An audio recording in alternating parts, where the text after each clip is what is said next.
10 Apache women stood shivering on Jacob Harrow's porch, their soaked clothes clinging to them in the storm's relentless grip, their eyes pleading for refuge from a danger he could feel closing in. For nearly a decade, Jacob had lived alone on his remote ranch, his only company the creak of his barn and the endless howl of the wind across the plains.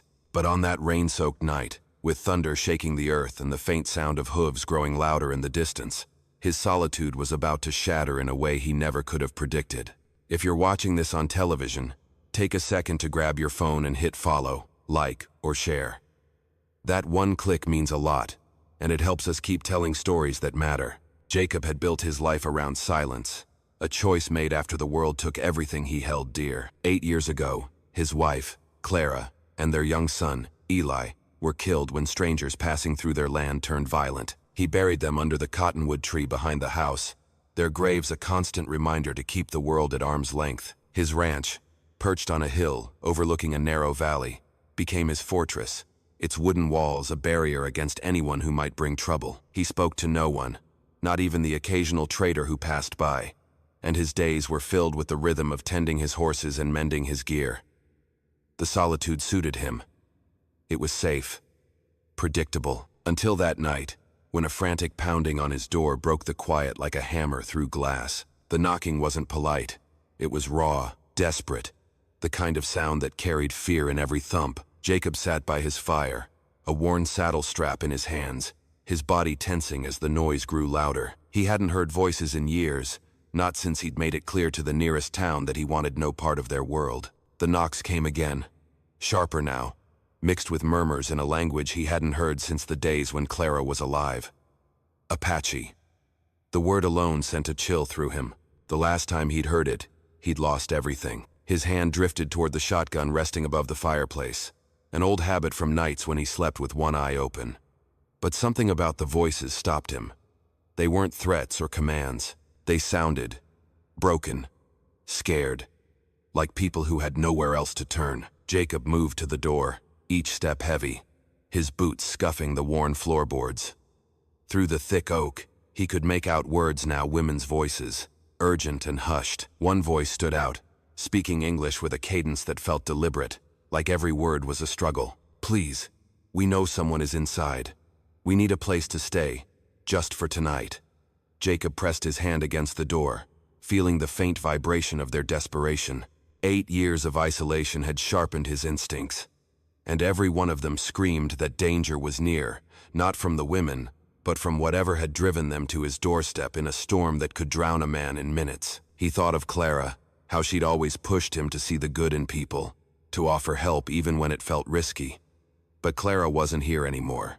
Trusting strangers had cost him everything once before. The voice came again, closer now, as if the speaker was leaning against the door. "They're coming for us. If you turn us away, we'll die out here.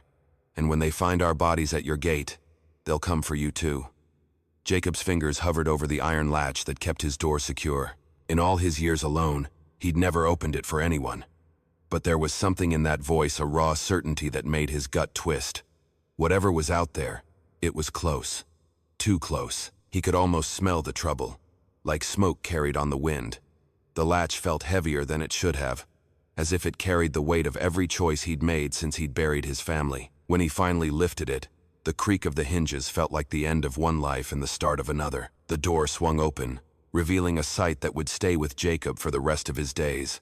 10 Apache women stood on his porch, their traditional garments torn and caked with mud, some with blood seeping through the fabric from fresh wounds. The youngest, barely a teenager, clutched a small bundle, a baby, its tiny chest rising weakly in the cold.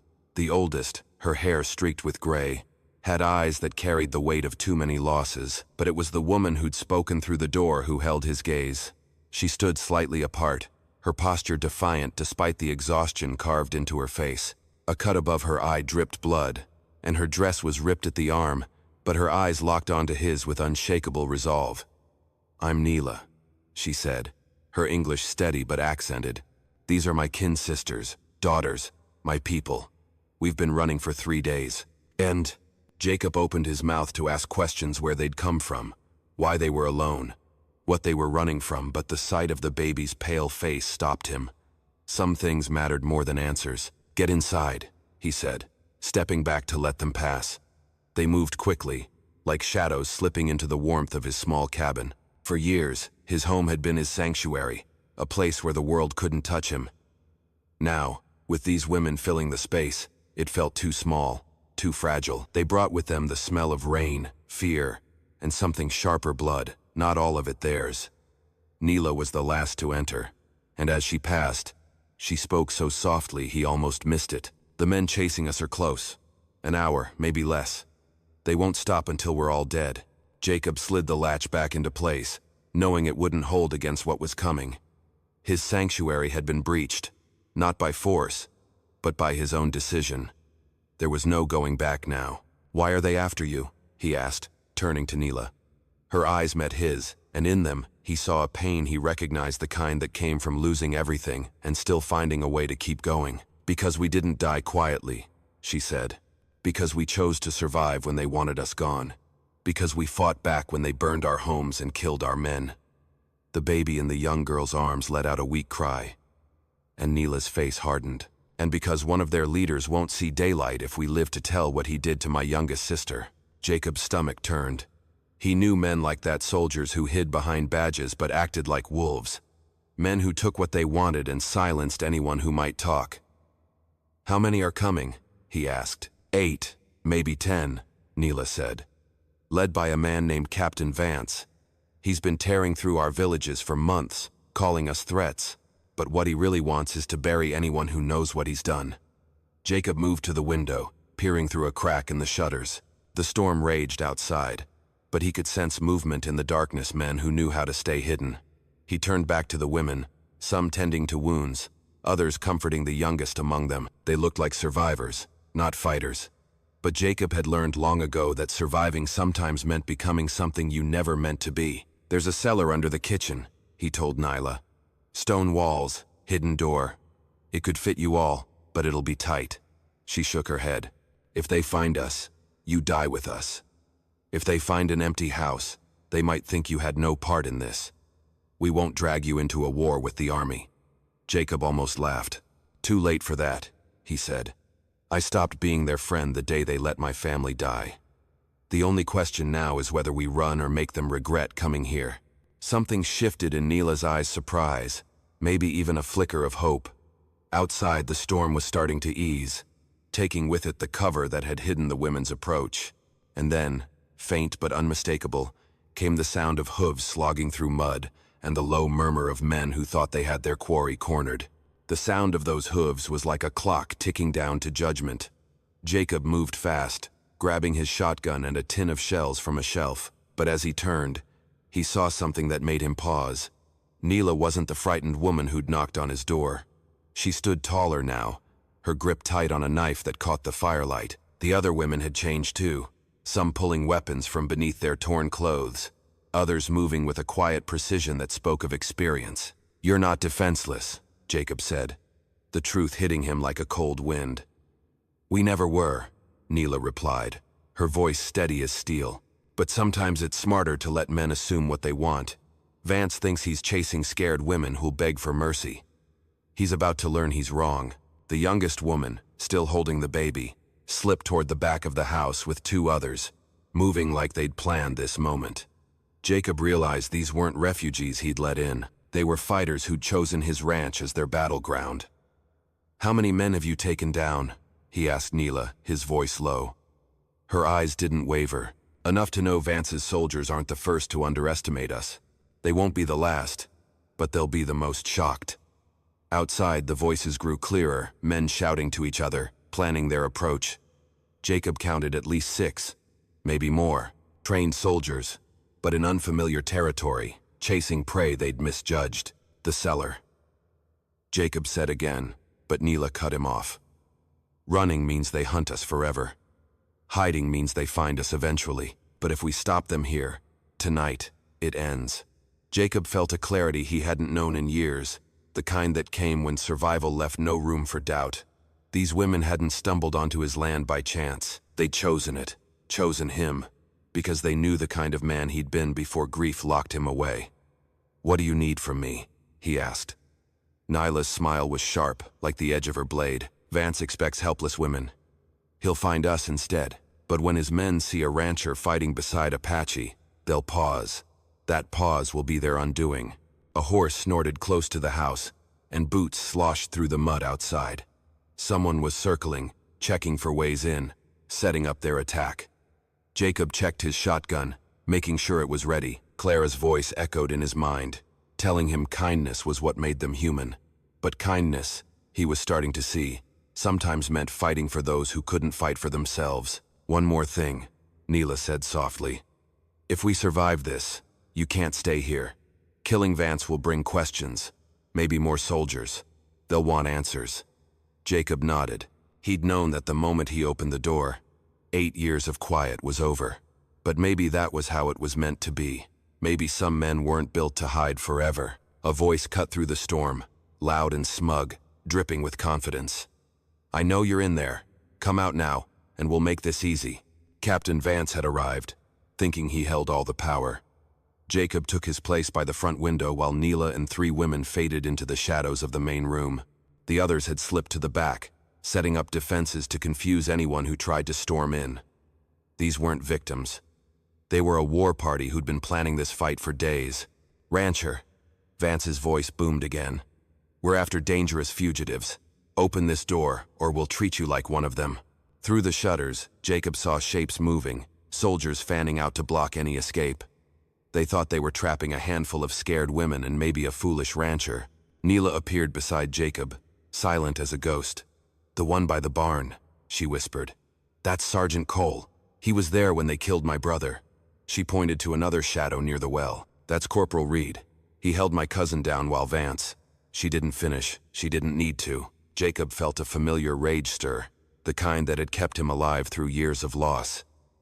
These weren't soldiers anymore. They were monsters wearing uniforms. How do we do this? He asked. Vance will come through the front. He likes to see fear in people's eyes. His men will hit the back and sides, expecting us to cower. We'll give them something else. She handed him a small, polished stone that gleamed in the firelight. When you see the signal, take Vance. We'll handle the rest. No. A younger voice broke through the storm. Hesitant, unsure. Captain, maybe we should just check the place and move on. Could just be some old man hiding from the rain. Vance's laugh was harsh, ugly. Private Larson. Those tracks led straight here. 10 women, moving fast, bleeding. They're inside, and so is anyone dumb enough to help them. We do this my way. Jacob heard rifles being readied, the click of metal in the dark. Whatever was about to happen, it was starting now. He gripped the stone, waiting for Nyla's signal. The women weren't just fighting for survival. They were fighting for justice, for every life Vance had taken, every home he'd burned. And Jacob, for the first time in years, was fighting for something bigger than himself. The front door burst open as Vance kicked it in, his rifle raised, ready to fire.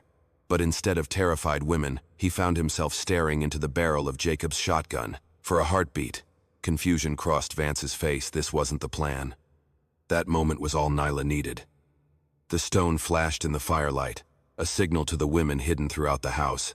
The storm muffled what came next, the hiss of knives finding flesh, the quiet gasps of men who never saw it coming. Vance's eyes widened as he realized he'd walked into a trap, but it was too late. Jacob's finger tightened on the trigger, but before he could fire, Nyla moved like a shadow, her knife slipping between Vance's ribs. For my cousin, she whispered, her voice cold as the steel. Vance dropped, clutching the wound, his eyes locked on hers. And for every woman you thought wouldn't fight back, but the victory was cut short. Through the broken door, new sounds reached them, more hooves, more voices. Vance hadn't come alone. Torches flickered in the distance, at least a dozen riders, maybe more. Nyla pulled her knife free, her face grim. That's the real force, she said. Around the house, the women emerged from the shadows, their faces confirming what Jacob already knew.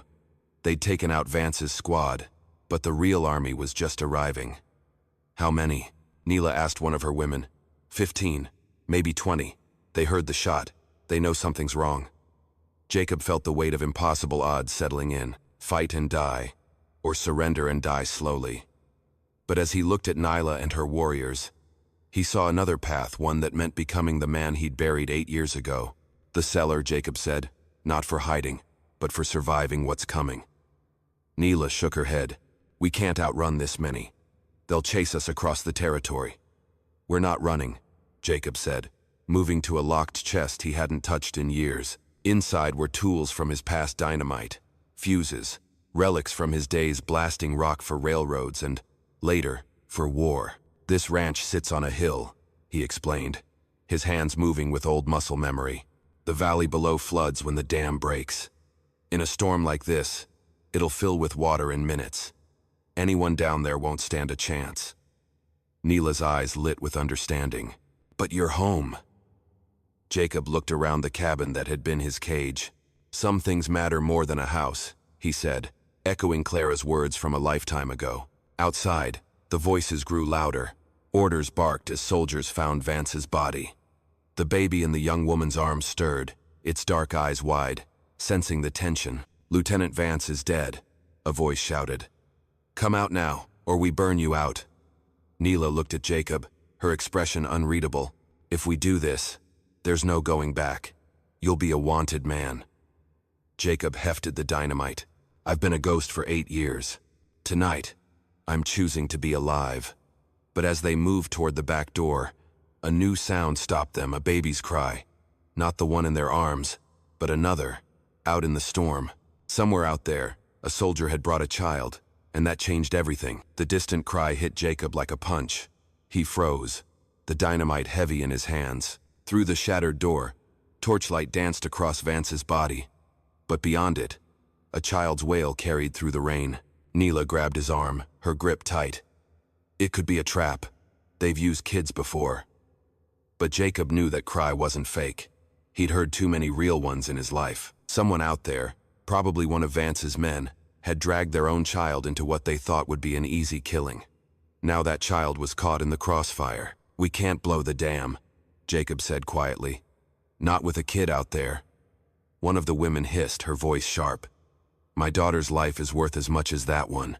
She was right, and Jacob knew it. But some choices, once made, broke a man forever. There's another way, Jacob said, setting down the explosives. Harder, riskier, but it keeps everyone alive. Neela's eyes narrowed. Tell me. We make them think we're trapped, Jacob said. Make them cocky. They'll send half their men to storm the house, leaving the rest with the horses and the kid. We hit the reserves, get the child out. He moved to another chest, pulling out caltrops, tripwires, and bear traps tools from a time when he'd turned his ranch into a fortress. This place was built to keep me safe, he said. Tonight, it'll keep you all alive. Outside, the soldiers were organizing, their new leader barking orders. They had numbers, but Jacob knew every inch of this land. That was his edge. Neela nodded, understanding the plan. How do we split them? We give them what they expect, Jacob said. A desperate last stand. Make noise. Barricade the front. Let them think we're scared. Half will come for us. The other half will stay back, thinking they've got us pinned. His smile wasn't kind. Then we show them what it's like to fight people with nothing to lose. The plan was reckless, brutal, and probably doomed. Neela and 4 women would hold the front, drawing the attack. Jacob and the others would slip out the back, hitting the reserves and finding the child. If this fails, Neela said, Vance's death means nothing. They'll call us killers and use it to justify more raids. Jacob met her gaze. If we do nothing, that kid dies, and so do you. Sometimes the choice is between bad and worse. The baby's cry came again, fainter now, and Jacob felt time slipping away. Move, he whispered. Neela's group took the front, stacking furniture and firing shots to draw attention. Jacob led the others into the storm, the rain lighter but the ground slick with mud. One wrong step could give them away. As they crept toward the sound of horses, Jacob realized his mistake. The baby wasn't with the reserves. It was closer, near a supply wagon between the house and the soldiers' camp. In the dim light, he saw a woman hunched over a crying infant. Not a soldier's wife, but a camp follower, probably a cook or laundress. Caught in the middle of a fight she didn't sign up for. Jacob signaled his group to hold back while he moved closer. The woman was whispering to her baby, trying to keep it quiet. She was trapped, with soldiers on one side and the house on the other. From the cabin, Neela's distraction was working: shouts, gunfire, the sound of wood splintering. Soldiers were moving toward the house, leaving the wagon lightly guarded. 3 men, armed and alert. Jacob made his choice. He stood, rifle low, and walked toward the wagon with calm purpose. "Easy, soldier," he called to the nearest guard. "Lieutenant Vance sent me to secure the civilians." The lie worked for a moment. In the dark, Jacob's coat made him look military enough. By the time the guard realized the truth, Jacob was close enough to crack his rifle butt against the man's head, dropping him silently. The woman looked up, her eyes wide with fear. She was young, maybe 20, her face worn from a hard life. "Please," she whispered, clutching her baby. "Don't hurt my child. I'm not here to hurt anyone," Jacob said. "What's your name?" "Lila Carter," she said. "I cook for the soldiers. Vance said this was just a roundup, that it'd be safe." Jacob's jaw tightened. Vance had lied to his own people, turning a young mother into a pawn.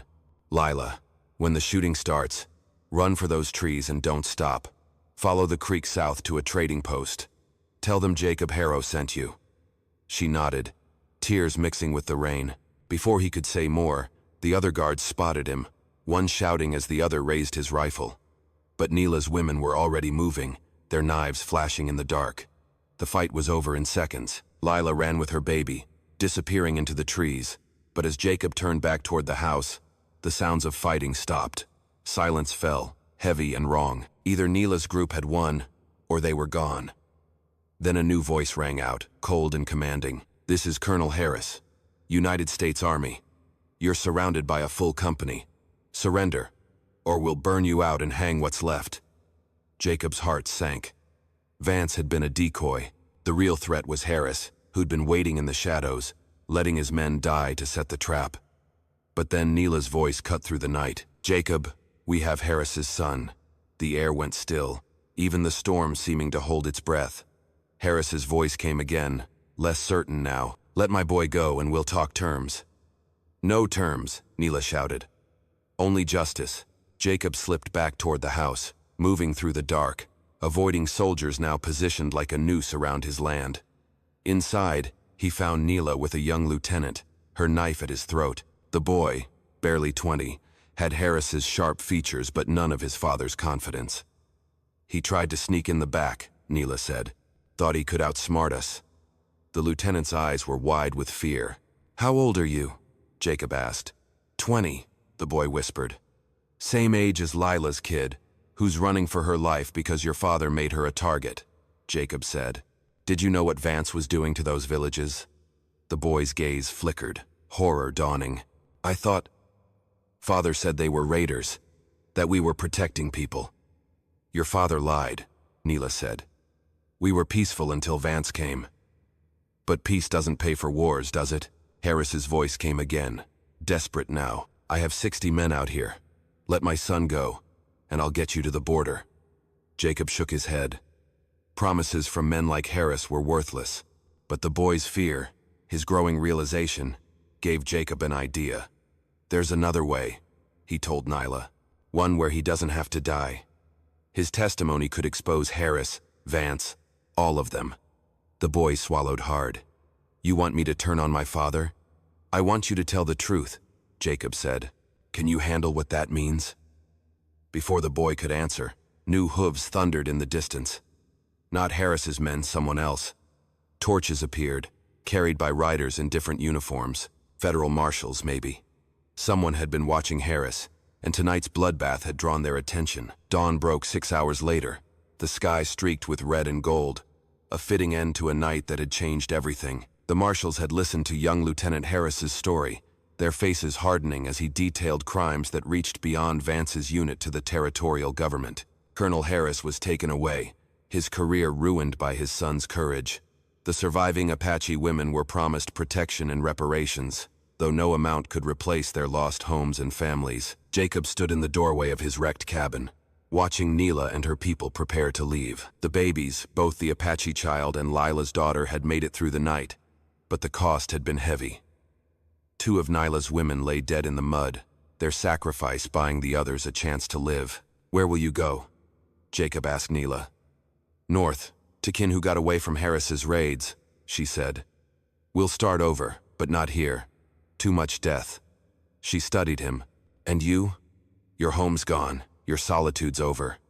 Jacob nodded. The man who'd hidden for 8 years was dead, replaced by someone who'd remembered what it meant to fight for something. "West," he said. "Somewhere that needs a man who can build and isn't afraid to stand his ground." Neela's smile was warm, real. That cook, Lila Carter. She'll need someone to get her to Denver safely. The trail's rough for a woman with a baby. Jacob understood.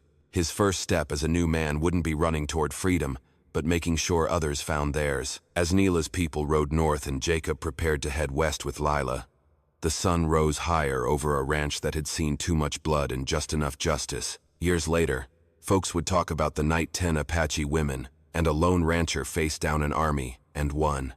But those who lived it knew the truth was messier, harder. Sometimes the toughest choice wasn't between right and wrong, but between staying safe and staying human.